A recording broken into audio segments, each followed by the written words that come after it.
The food that spiked my blood sugar the most this week wasn't the protein bar. It wasn't the mousse. It wasn't even the ice cream. It was a vegetable. And meanwhile, a glass of wine and a bag of beef jerky actually made my blood sugar go down. Same arm, same monitor, same week. The plate said healthy. My blood sugar said otherwise. So I wore a continuous glucose monitor and tested 9 healthy foods: the fruit, the squash, the protein swaps, the gut health drinks, all things a health-conscious woman eats and feels great about. And I'm ranking every single one by exactly how hard it spiked me, to the milligram. And number 1, you would never guess it. Stick around. Number 9, we start with the only food on my entire list that made my blood sugar go in a surprising direction, down.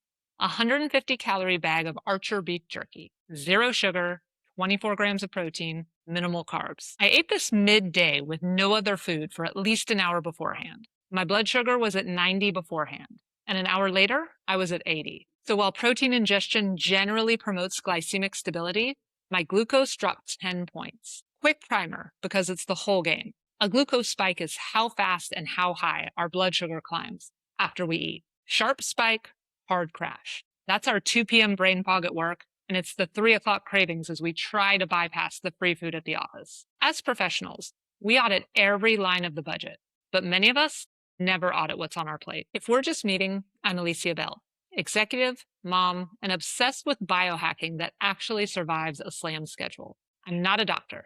I'm optimizing for output without the burnout. After tracking my macros for nearly 4,000 days and getting annual DEXA scans, I inserted a sensor into my arm to continuously read my glucose. This is season 2, the unfair advantage, where we pivot from talking theory to running N of 1 experiments. Last week, we audited healthy coffee orders. Today, we audit our plate. And for women over 40 navigating perimenopause, the truth about healthy foods matters more than it used to. So here we go, counting up from the food that barely moved my blood sugar numbers all the way to the surprising one that launched me highest. Number 8, and it's my actual go-to, a high-protein magic mousse, primarily made of Greek yogurt and whey protein. My serving had 399 calories and 74 grams of protein. My glucose monitor rose 12 points over the course of an hour, returning to baseline by the 2-hour mark. A reasonable arc for such a significant dose of nutrition that I can eat at noon, be razor sharp for afternoon calls, and not think about food until dinner. Meaningful speed bumps, minimum drama. Hold this line, because every food from here on out has fewer and fewer breaks. Number 7, and this one made me laugh as I experimented with the entire pint. Halo Top protein ice cream, specifically the peanut butter cup variety. 330 calories, 18 grams of protein, and 10 grams of fat for the whole container. This ice cream shifted my blood sugar from 79 to 89 in 30 minutes, 10 points, and back to within a few points of baseline within the hour. Interestingly, the actual dessert on my list behaved better than the healthy foods that are still coming. The protein and fat in the formula did their job. You'll remember from the coffee episode that fiber, protein, and fat all act as speed bumps to slow down how fast sugar hits your bloodstream. If we strip those away, even the healthy carbs hit harder. Number 6, the Aloha protein bar, the organic, vegan, plant-based protein bar I used to live on. I remember having cases of the chocolate mint variety in my pantry, and often skipping meals in favor of another protein bar. I really do think they're delicious, but my experiment resulted in a blood sugar spike of 15 points, raising my glucose monitor reading from 79 to 94 in about 45 minutes. Not terrible, but 50% more than the increase resulting from the ice cream. I still pick these up sometimes for emergency food while traveling, but my data has now shown me that my protein bar, marketed as fuel, spiked my blood sugar more than the actual dessert did. Number 5, Trip, the mindful, functional, alcohol-free sparkling drink. I actually really like these, but because I've seen them as a healthier alternative to other drinks, I found myself surprised by my glucose spike, rising from 78 to 97 around 40 minutes in. A calming wellness beverage that woke my glucose up more than my former go-to protein bar. The health halo is getting expensive. At this point, I started noticing a pattern. The louder the health claim, the higher my glucose numbers were climbing. One rule that matters: I tested each food as described, at least 1 hour after any other food was consumed. and I shared the blood sugar impact as compared to my baseline just before the experiment. So the number you see is that food's true signature in my body. Number 4 is going to sting because it's the one we all feel righteous about, the one we feed our kids, the one we stock up on in season and freeze for later: strawberries. Whole fruit, fiber, water, naturally low in sugar. But I ate a real bowl, about 10 ounces of them, and my glucose climbed from 77 to 105, a 28-point spike in a matter of 35 minutes. Here's the nuance. The fiber in whole fruit can be an honest speed bump, but dose still matters. A handful of berries is a snack. A giant bowl is a sugar delivery system, even when it's just fruit. Number 3, soda and chips, but the kinds marketed as healthy. I bifurcated this experiment. First, Olipop, the prebiotic, better-for-you soda. My blood sugar went from 88 to 95, 7 points. Genuinely mild on its own, especially for such a tasty treat, although that increase happened within about 20 minutes. But here's a stacking lesson that changed how I snack. When I ran a separate experiment where I drank the prebiotic soda with a bag of Quest protein chips for what I perceived was the healthier version of the common soda and chip style of snack, the combo jumped to 31 points as my glucose rose from 80 to 111 within 30 minutes. The marketing on the protein chips says keto-friendly and comforts us by saying we can enjoy this snack anytime. Apparently, my glucose monitor doesn't care about the sales pitch. Number 2, kombucha, the gut health ritual we all feel righteous about, myself included. I worked at Whole Foods during college when GT Days was rolling into the market, and I quickly became a devotee. But while wearing my glucose monitor over the past weeks, I conducted a couple of experiments. First, I tested the classic version, which are the smaller bottles with the darker labels and the black caps. I consumed 2 bottles, which may seem like a lot to some, but no sweat for me. My glucose went from 80 to 110, a 30-point increase in 35 minutes. And it was still elevated 22 points at about 1 hour. Second, I tested the enlightened version. These are the larger bottles with the white caps. This resulted in a 36-point jump in my blood sugar from 89 to 125 within 45 minutes. And a full hour later, I was still up over 30 points. Let that land. The fermented wellness drink spiked me 3 times harder than the protein ice cream, and twice as hard as the chocolate mint protein bar. There's sugar feeding that fermentation, and on my continuous glucose monitor, it showed. This one is hard to swallow because I love kombucha so much. I now proceed more thoughtfully and treat my gut health drink like a treat rather than a staple. Again, the healthier something sounded, the harder it hit my glucose monitor. And number 1, the food I would have sworn was the safest, most impeccable thing on this entire list. A vegetable, my favorite vegetable, kabocha squash. I had half of a large squash, which is a big bowl of vegetables. But here's the part that genuinely broke my brain. I did everything right. I added all the speed bumps. I topped my squash with olive oil and Greek yogurt, that's fat and protein, and I even had it alongside a decaf coffee with heavy cream, more fat.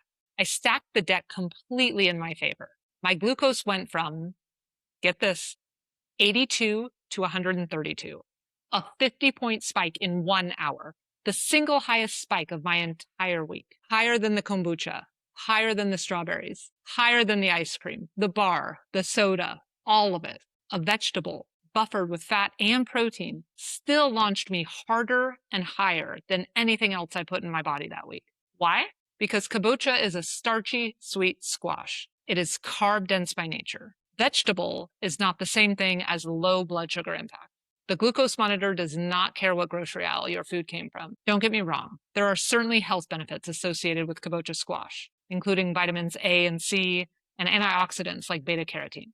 But now, armed with my N1 data, I'm aware of how my body responds, and I can adjust my portions and frequency of consumption accordingly, as well as play with the amount of protein and fat I'm pairing it with. Bottom line, I added every speed bump I know, and the healthy vegetable still won the spike. Now here's the part that reframes the entire list. Remember I mentioned 2 things I tested that actually pulled my blood sugar down? The first, we already covered, the beef jerky, down 10 points. The second one, which I want to approach thoughtfully, a glass of Sauvignon Blanc. It dropped my glucose level by 8 points, from 89 to 81 in an hour. And before anyone screenshots that as a green light for labeling wine as a health food, I want to share what's really going on. Search online and you'll quickly find the biological explanation. Alcohol lowers our blood sugar because the body treats it like a toxin. So our liver drops everything to process the alcohol instead of doing its normal job, which includes producing new glucose and releasing stored glycogen. A lower blood sugar number on the monitor in that moment is not a health win. It's your liver hitting pause on its normal functions. I'm showing my experiment results because this channel is all about sharing my actual data, even when it doesn't create a linear narrative. So let's stack it all up. A vegetable spiked me 50 points. My gut healthy kombucha, 36. My protein chips, along with a prebiotic soda, 31. And the things that help to hold me steady, protein, fat, and fiber, the speed bumps. Though I learned they must be reasonably proportional to the ingredients causing the spike. My takeaway, the front of the box is marketing fiction. The metabolic response is fact. That's the entire game. And it's exactly why I measure instead of guess. I didn't need a cleaner label. I needed a clearer data set. Let me answer some questions from women exactly like us. Professionals trying to manage work, home, and their biology, and wondering why their current routine isn't serving them. First question, how does a vegetable spike you more than ice cream? That makes no sense. It blew my mind as well. After sitting with my data for a while, it started making sense once I stopped thinking in good food versus bad food terms and started thinking about mechanisms. Kabocha squash is starchy and carb dense, a lot of fast carbohydrates. The halo top has protein and fat engineered right into it, built-in speed bumps. So the dessert had brakes and the vegetable had a gas pedal. Composition beats category every single time. Second question, did wine really lower your blood sugar? Should I be drinking it? No. I'll say it again because it matters for all of us. That drop is our liver pausing everything to deal with the alcohol. It's not our body running more efficiently. Please do not take a blood sugar video as a reason to pour a glass of wine, especially in our 40s when alcohol hits sleep and hormones harder than it used to. The data is interesting. It is not advice. Third question, aren't strawberries and squash healthy? Are you saying I shouldn't eat them? Not at all. I'm saying let's eat them with eyes wide open. For example, I am now more cognizant of my portions, even with healthy fruits and vegetables. For me, 10 ounces of strawberries is now a dessert-sized serving, not a snack. And if we pair our carbs with protein or fat, we can flatten the glucose curve. The goal isn't to avoid these foods. It's just data to equip us with tools for consuming them, if managing glucose is a priority. And the last question, do I actually need to wear a glucose monitor to figure this all out? No, that's my job. That's the entire point of this channel. I run the experiments on me. I take the 50-point spikes so you don't have to, and I hand you the cheat sheet. You just have to stop trusting the label and start leveraging the data. That said, if you're a little nerdy and into N of 1 data like I am, feel free to join the fun. You can easily get non-prescription versions of continuous glucose monitors online. So 9 foods ranked, 1 rule confirmed. Marketing departments write labels. Biology writes the data. If you want to audit your own plate the way I audit mine, I built a free 1-page assets audit. The link is in the description. Find the one green light move you can make this week and start there. Because when you're optimized, everyone wins. Next week, we go past the food and into the blood work, the biomarkers that tell us what's actually happening underneath the surface. Glucose is one number. I'll share 5 that matter more. If this was helpful, I encourage you to subscribe because season 2 is all experiments, all real data, every Thursday. Brilliance is just the boring basics, executed consistently. I'll see you in the next one.